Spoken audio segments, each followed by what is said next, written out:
I thought it was just a quiet night at the cafe, until two women followed me into the darkness, and nothing felt ordinary again.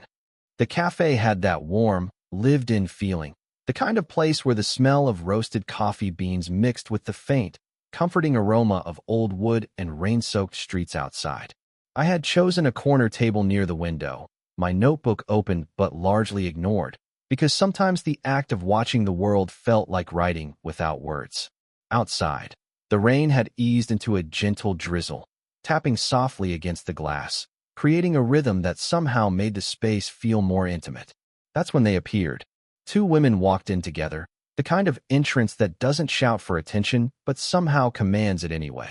Both were in their early 40s, but their presence carried a confidence that only comes from years of knowing who you are.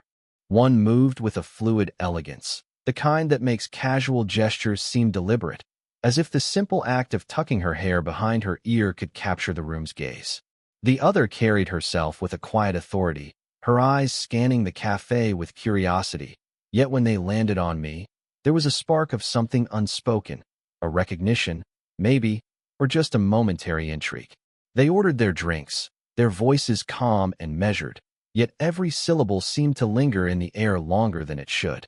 I watched without intending to, feeling a pull I didn't fully understand. Their subtle glances, the soft smiles exchanged between them, and the way they occasionally let their eyes drift toward me, created a tension that was almost tangible.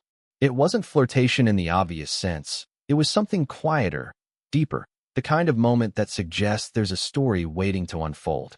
I tried to focus on my notebook, but my hand hovered over the pen, words stuck somewhere between my mind and the page. The first woman, the one with the graceful gestures, reached for her cup and, without meaning to, let her fingers brush against the edge where mine had just been. It was fleeting, but enough to send a strange warmth through my chest. The other woman's gaze lingered a second longer than necessary, and I found myself caught in the delicate gravity of her presence, like the moon tugging at the tide. Time seemed to stretch. The chatter of the cafe faded into the background, replaced by the subtle symphony of quiet touches, glances, and the soft hum of curiosity. I felt oddly exposed, though nothing overt had occurred. Only the sensation of being seen, noticed, and yet not fully known. There was a tension between us, delicate and tentative, like the first note of a song that promises more, but doesn't yet reveal its melody. As they settled at a table not far from mine, I realized this was the start of something unusual, a night that might tilt the ordinary into something remarkable. The kind of moment that leaves you wondering, even before a word is spoken, what happens next when the night stretches out and paths cross outside the warm glow of the cafe. And for the first time in days, the cafe's warmth seemed to cling to me as I watched them settle into their seats, laughter quiet but genuine, carrying a softness that felt deliberate, like music playing just beneath the surface. I had convinced myself to focus on my notebook again, but the world outside my words had shifted.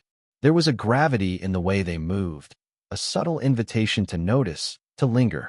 It was a small accident, really. One of the women, the one with the graceful gestures, dropped a napkin without realizing it. Instinctively, I leaned forward, picked it up, and crossed the short distance to return it. Our hands met briefly over the paper, the lightest touch, but it left a trace. Warmth that wasn't just physical, but emotional, like the first flicker of something unexpected. "Thank you," she said softly, her voice even and calm, yet threaded with something I couldn't name. It was the kind of voice that lingers, that makes a simple word feel heavier, meaningful. I nodded, offering a small smile, and before I knew it, we were talking, first cautiously, then with a tentative ease. She asked about my notebook, genuinely curious. I explained it was nothing much, just thoughts and scribbles, and she tilted her head slightly, eyes tracing the lines of my handwriting, as though she could read more than letters, as though she could see the thoughts I didn't even say aloud. Her companion watched quietly, but her gaze occasionally met mine, sharp and perceptive, making me feel simultaneously scrutinized and understood. We laughed lightly over some trivial joke about cafe lattes, our voices blending into the low hum of the background music and the soft clatter of cups. There was a rhythm to it, a subtle back and forth, a give and take that felt more intimate than casual conversation should. I noticed the small details, the way one woman's fingers lingered on the rim of her cup, the way the other's posture shifted when she laughed, the way their eyes would occasionally flick toward me, catching mine in the briefest of silent exchanges. It wasn't just curiosity. There was a tension beneath the surface, an unspoken awareness that we were all present in this moment in a way that mattered. I felt it in the quiet spaces between words, in the pauses when our eyes met and held, just long enough to feel the pull, just short enough to keep it unspoken. For a moment, the rest of the cafe melted away. The soft lighting, the distant hum of traffic outside, even the rain tapping lightly against the windows became a backdrop for this fragile, unformed connection. I could sense their confidence tempered by a subtle vulnerability, the kind of vulnerability that doesn't need to be explained, only felt. And in that moment, I realized something profound, that the night had shifted. A simple, quiet cafe visit had become something charged, something alive, and it wasn't yet clear where it would lead. But I wanted to know. I wanted to know both of them. I felt my heartbeat quicken, quietly. I lingered a moment longer over my coffee, pretending to be engrossed in my notebook, but the pull of their presence was undeniable.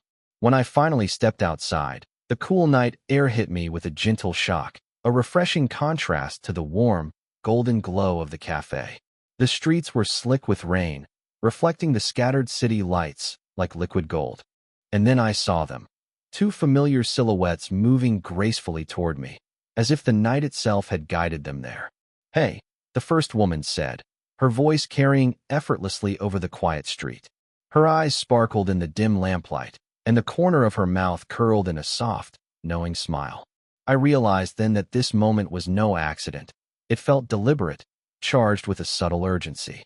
The other woman's gaze lingered on me for a heartbeat longer, her expression unreadable but undeniably magnetic, as though she were measuring the space between us and deciding how much closer she could allow herself to be.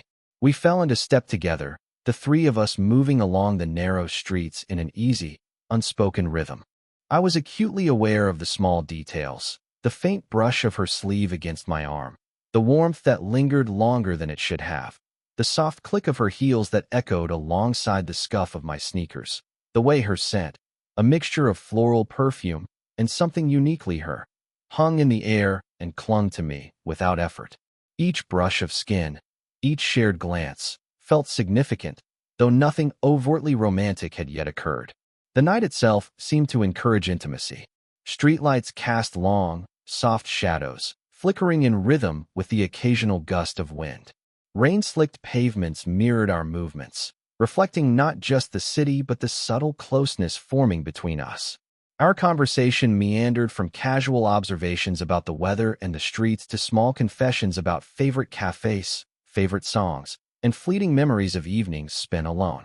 Each revelation, however minor, felt weighted with trust, as though we were all stepping carefully into a space that had been waiting for us. There were moments of silence too, pregnant pauses where our shoulders would brush without comment, where I would feel the brush of her fingers against mine when passing by a narrow section of the sidewalk. Each contact left a tingling warmth, subtle yet undeniable, and I felt my heartbeat quicken in response. The first woman occasionally glanced at me with an intensity that suggested she was seeing more than just my outward self, while the second offered quiet, grounding smiles that made the world feel steadier, somehow safer. By the time we reached a quieter street lined with small trees and flickering lampposts, the ordinary city night had transformed into something intimate, suspended. It wasn't just the physical closeness, it was the shared awareness, the silent acknowledgement that this walk was more than chance, more than casual coincidence. The air was crisp, scented faintly with damp earth, and each breath seemed to carry a promise of conversation that would linger, of touches that would matter, and of a night that might just tilt the ordinary into something extraordinary. And I realized, with a mixture of anticipation and cautious hope, that the evening had only just begun. We finally found a small park bench under the warm, yellow glow of a lone street lamp. The city beyond seemed to fade, replaced by the gentle rustling of leaves and the distant hum of tires on wet asphalt. The three of us sat with a careful, unspoken awareness of each other's space. Yet there was a closeness forming that neither words nor gestures could fully define.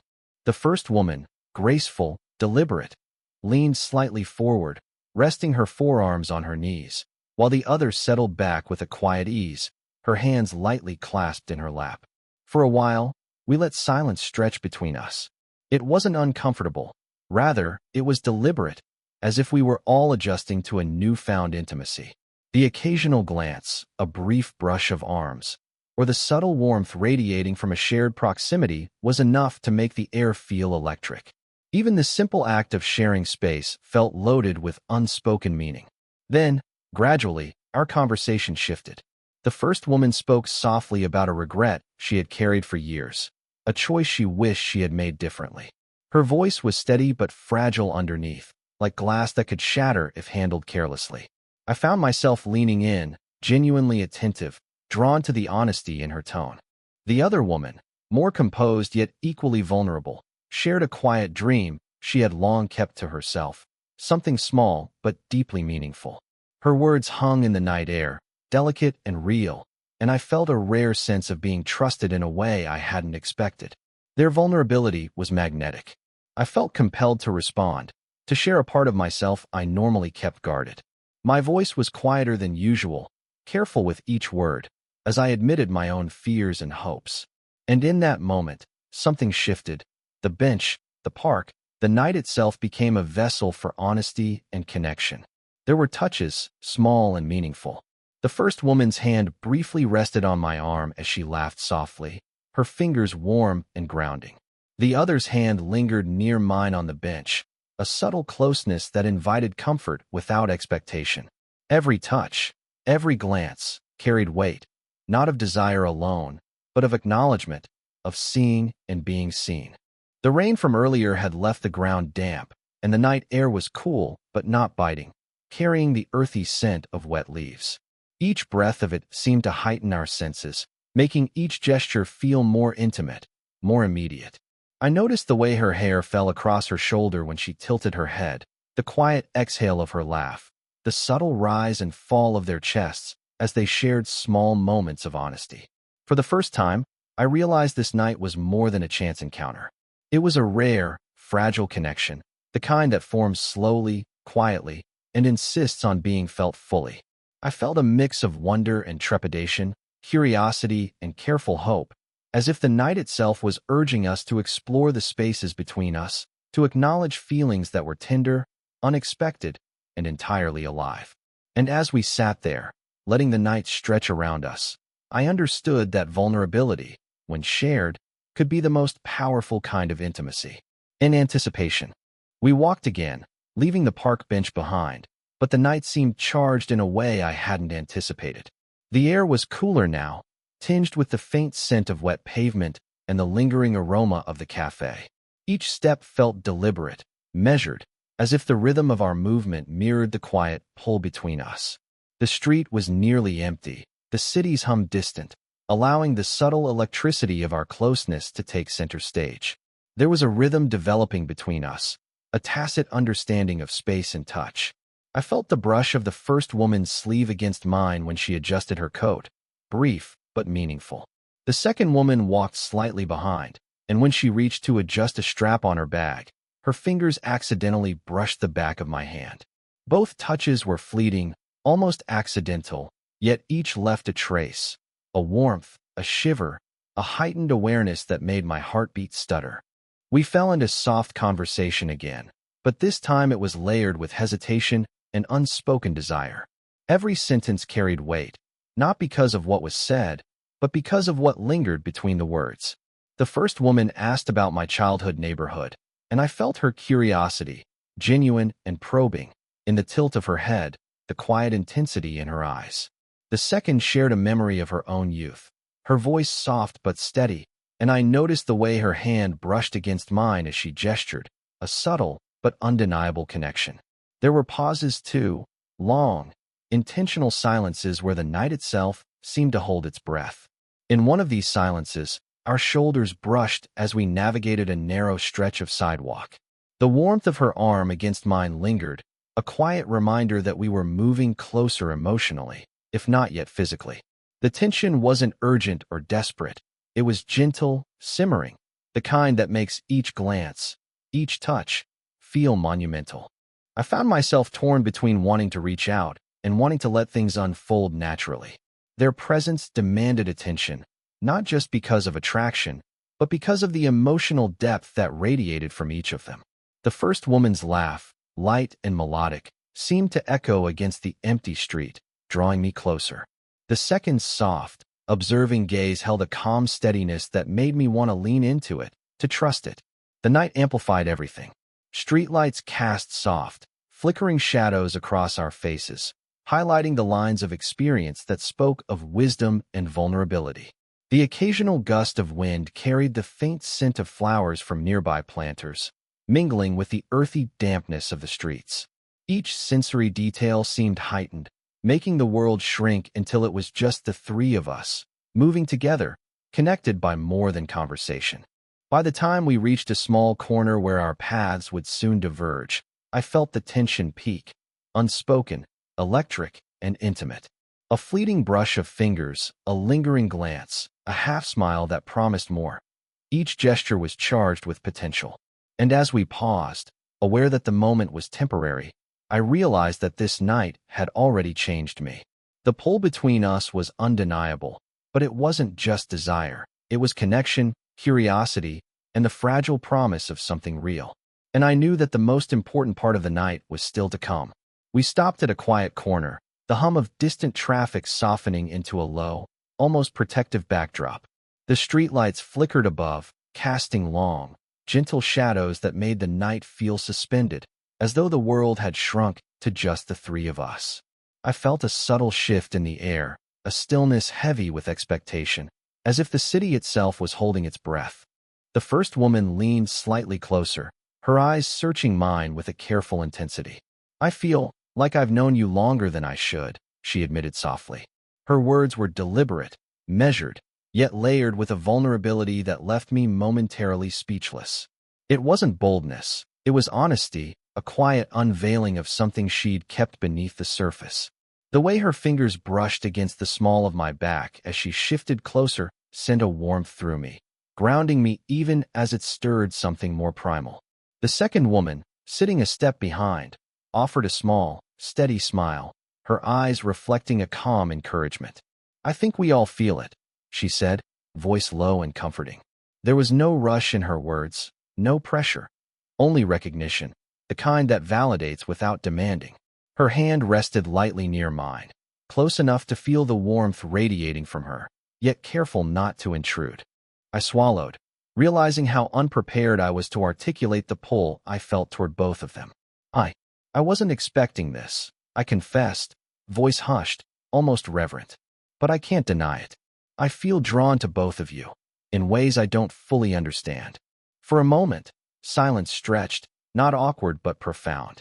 It was the kind of pause that hangs in the air when everything has been said without words.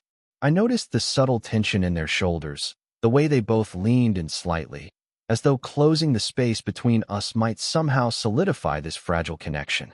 My heartbeat was loud in my chest, each beat echoing the weight of what was unspoken: desire, curiosity, hesitation. And then came hesitation, inevitable and human. The first woman looked down briefly, the faintest trace of uncertainty crossing her face. This is unusual," she murmured. "Age, life experience, people wouldn't understand."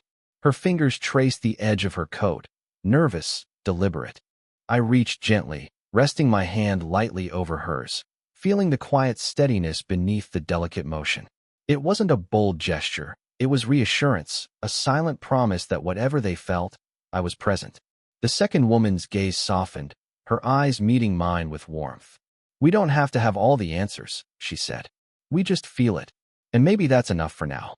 Her hand brushed briefly against my forearm, grounding me, anchoring the moment in tenderness rather than expectation.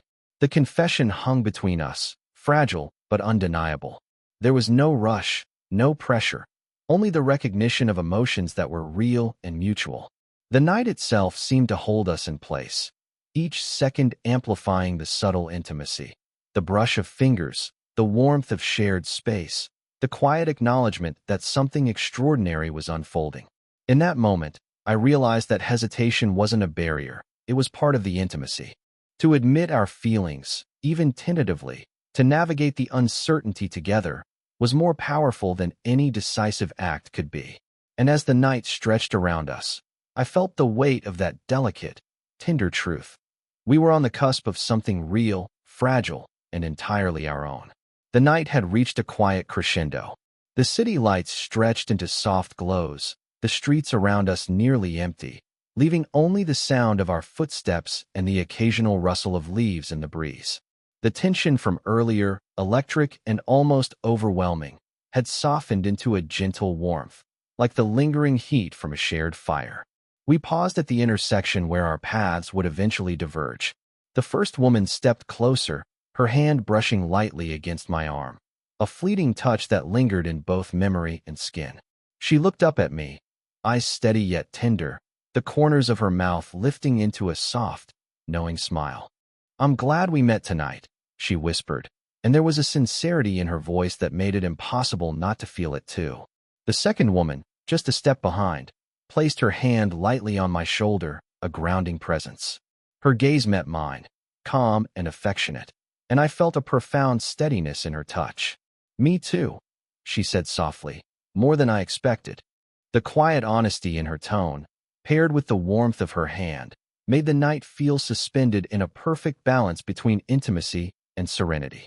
There was a delicate rhythm to our closeness, a silent understanding of how far we could lean in without breaking the fragile equilibrium. We lingered in that moment, sharing glances that said more than words could convey.